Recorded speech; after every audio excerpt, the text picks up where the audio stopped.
everyone, Dani here, and welcome to Spenelli Speaks, or welcome back if you have come back to see what I have been up to.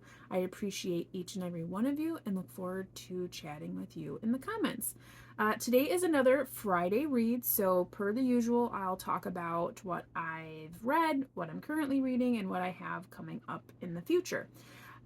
If you follow my channel, you've been following my Friday reads, you know that I am trying really hard to finish my reread of all of the Deborah Harkness books that are part of her All Souls series. Used to be a trilogy and now it's a series with 5 books.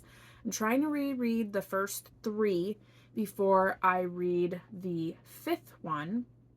I am skipping a reread of the 4th one because I just read that for the first time a couple of weeks ago, so I'm not going to reread it considering I just read it.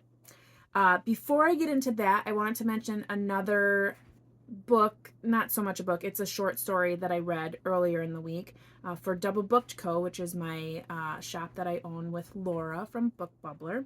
Our book club picked a short story for the month of August, and that was Shirley Jackson's The Summer People. It was weird. And if you're familiar with Shirley Jackson's work, everything is weird in her writing. Very ambiguous and creepy and just weird. It was weird. I don't know yet what I feel about it. I'm not so much for like really ambiguous endings where the author wants you to like choose your own adventure, but then doesn't really give you anything more than that. But it'll come with a very interesting live discussion. If you're at all interested in discussing The Summer People by Shirley Jackson, log into YouTube on Tuesday, August 27th at 8 p.m. and go to DoubleBookedCo's YouTube channel, and we'll be discussing it. I'm sure we'll have a very interesting conversation because it was weird. So to be brief, it's about this retired couple who has like a lake house, and they decide that they're gonna stay after Labor Day, and like everyone in the town is like, oh, no one stays after Labor Day.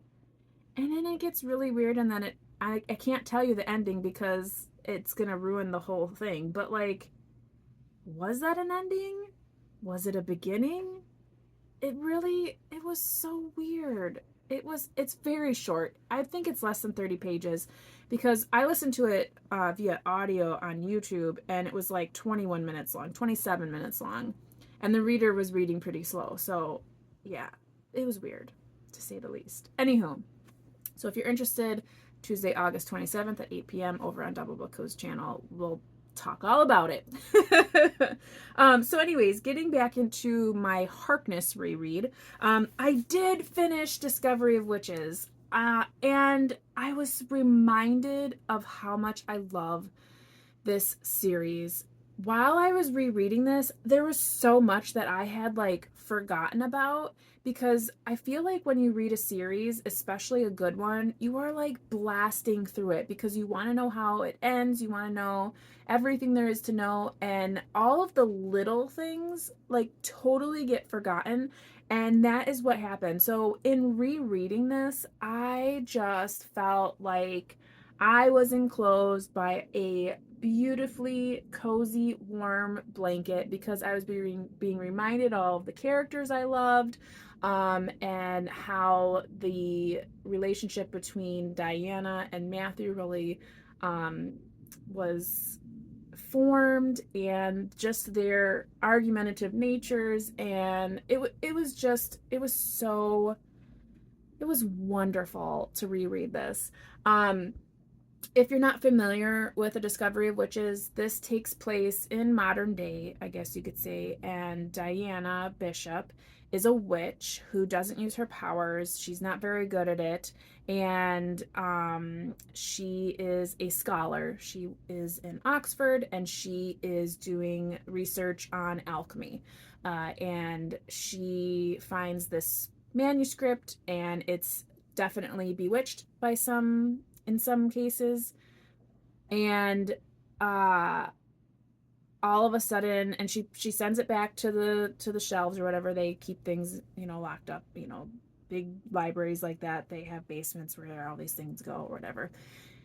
And all of a sudden, after she returns it, all of these creatures show up. So like, she's a witch, which is considered a creature, and then there's demons who are creatures, and they're like, they border between genius and madness.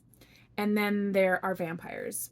And one particular vampire, Matthew Claremont, or de Claremont, that we learn later on too, takes real special interest in Diana. Well, things happen where they like fall in love and blah, blah, blah. But, anyways, they're like fighting against all odds because there's a congregation of like witches, demons, and vampires that don't allow love between species. And oh my goodness, it's just, and that's just like the little bit of a tip of the iceberg. There's so much, but everyone's looking for this manuscript, so they need to find it. And it ends up that I don't want to tell you too much because it's like spoilers, but it's a quest. They're going to have to go on a quest, and that's all I'm going to say because I don't want to ruin it for you. But if you enjoy like supernatural kind of stuff with like vampires and witches and demons, and you enjoy like historical reads, like this has so much wrapped up in history. It's so delicious. This book is just jam-packed full of everything that I love. It's a hefty one. It's almost 600 pages, so you have to be willing to go the distance. But it's so wonderful, and we have there's like so many layers because we learn about like vampire hierarchy and family bonds and stuff like that. We learn about witches, and and in this world, obviously, I'm not talking about in the real world. I'm talking about in this world that has been built, and it's just done so well.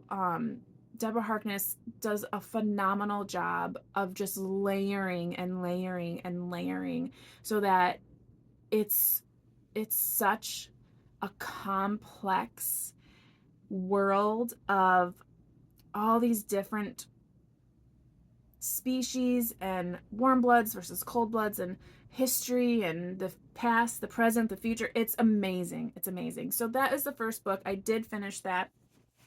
And then I was able to jump right into the second book, which is Shadow of Night. I am 160 pages into this one. And this one is by far my favorite of the three. Now, in rereading this, I can tell, like, again, it is my favorite. I don't want to say too much because obviously it's the second book, but the quest has taken them to a place where I don't want to spoil it, but let's just say there's a little bit of location and time is involved. A lot of historical references in here, a lot of really good scenes, and I'm only 160 pages in. Again, 600 pages. I'm hoping to be done with this before next Friday reads. I do have to kind of hurry up because I have 2 more books that I want to get done by the 23rd. So I have like 2 weeks to get 3 books done. I think I can do it. I'm hoping that I can get this done and like halfway done on the next one, and then therefore finish and then another finish because I've got to get it done. I don't want to have to renew them. So Brilliant, brilliant series. I am thoroughly enjoying it. I am just wrapped up in this world that Harkness has created, and it's just wonderful. I will probably end up rewatching the AMC series, Discovery of Witches, because I'm like so absorbed in this world right now that that's all I can think of. But yeah, so that's what I've been reading. So we have Shadow of Night. When I finish this one, I will move right into the third book, which is Book of Life. So that's what I'm going to be doing this week. Let me know in the comments if you've read any of these, if you feel the same way, what were your favorite parts, or if you're going to start reading them, let me know as well. And I'd love to chat about that, or tell me what you're reading that's not about witches. But until next week, I hope you're reading something fantastic, taking care, staying safe, and as always,